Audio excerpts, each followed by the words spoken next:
কওকচোন আজি কি আছে আজি আপুনি ঘটনাস্থলী উপস্থিত আছিলে কেইটামানৰ ঘটনা আৰু কেনেকৈ আহিলে দুৰ্বৃত্ত ক'ৰ পৰা আহিলে আৰু কিহেৰে আহিলে আপুনি কেনেকুৱা ধৰণৰ দৃশ্য দেখা পালে চমুকৈ দুখনমান জনাওক মোটামুটি আপোনাৰ 6:30 মান এনেকুৱা টাইম হ'ল মই ইয়াতে বহি আছিলোঁ মানুহ দুটা আহি আহি মানে ইয়াতে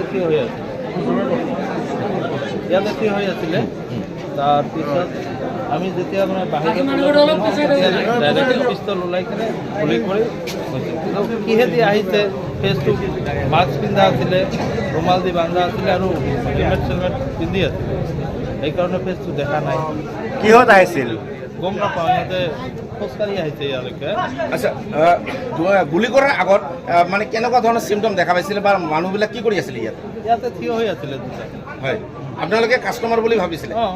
আচ্ছা তাৰপিছত আমি মোটামুটি ইয়াতে বহুত টাইম আছিলে 15-20 মিনিট মান এনেকুৱা থিয় হৈ আছিলে বয়স কিমান হ'ব তেওঁলোকৰ আনুমানিক এটা দুজন মানুহ আহিছিলে এজন চাগে 35 এবভ হ'ব আৰু এজন 20 এবভ হয় পৰিধানত কি কেনেকুৱা ধৰণৰ ড্ৰেছ পিন্ধা আছে তেওঁলোক জেকেট আছিলে হয় আৰু মুখমণ্ডল ঢাকা আছিল নেকি অঁ আপোনালোকে কিবা আইডিয়া কৰিব পাৰিছে নেকি যে কেনেকুৱা ধৰণৰ মই কাম কৰি আছিলোঁ মই এইবিলাক মানে ইমান সেই মুহূৰ্তত অবেদুৰ ৰহমান ক'ত আছিল তাতে বহি আছিলোঁ চেয়াৰত বহি আছিল অঁ তাতে বেঞ্চটো আছিলে যে বেঞ্চটোত হয় কিমান ৰাতি দূৰৰ পৰা তেখেতক গুলীবিদ্ধ কৰা হৈছিল কিমান দূৰ হ'ব ডিষ্টেঞ্চৰ পৰা হয় হয় আনুমানিক 5 ফুট 5-6 ফুট তাৰপিছত কিমানটা গুলিৰে গুলীবিদ্ধ হৈছে